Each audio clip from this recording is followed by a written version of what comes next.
Noong nakaraan mga idol ay nanunsyo nga mismo ni Gilas team manager Richard Del Rosario na out na nga para sa Gilas si Scottie Thompson. Well, nakahanda namang isakripisyo ng Strong Group Philippines ang kanilang players na sina Renz Abando at Jordan Heading upang magpresenta para sa bansa.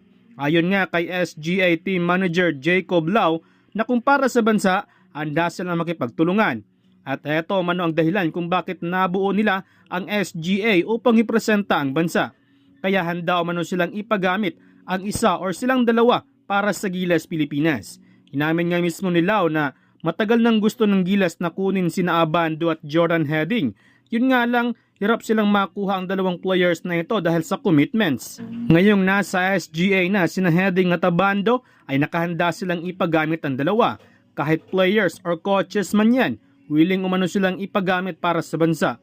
So far, wala pang kumpirmasyon kung sino nga ba ang papalit kay Scottie Thompson. Ngunit sinabi na ni Gilas team manager Richard Del Rosario na mukhang alanganin na nakukuha pa sila ng isa pang player dahil magproseso sila ng visa, baka hindi na makaabot.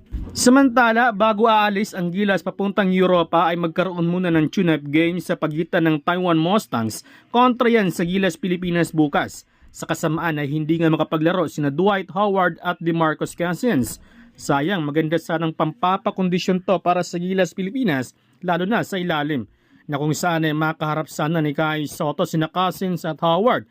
Masusukat sana kung hanggang saan si Kai Sotto kontra sa mga bigating bigman na ito. Well, kahit wala si Howard at Cousins ay may mga malalakas na players din naman ang Mustangs, pero iba pa rin talaga pag nandyan ang dalawa. Kailangan talaga ni Kai Sotto ng pakitang Gilas sa mga laban ng Gilas para sa kanyang NBA dream.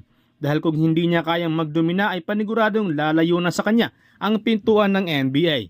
Lalo pa at pumirma na nga siya sa Japan B-League ng bagong kontrata na wala pang B-League players ang nakapasok sa NBA. Ayon sa isang analyst na kailangan ni Kai Sotto na mag-average ng 15 points, 9 rebounds per game upang makuha nito ang atensyon ng mga NBA scouts.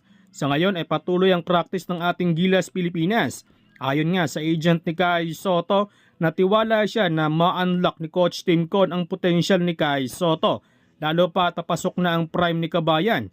At bukod pa dito ay inangat pa ni Coach Tim Con ang stats ni Kai Sotto noong first window ng FIBA Asia Cup.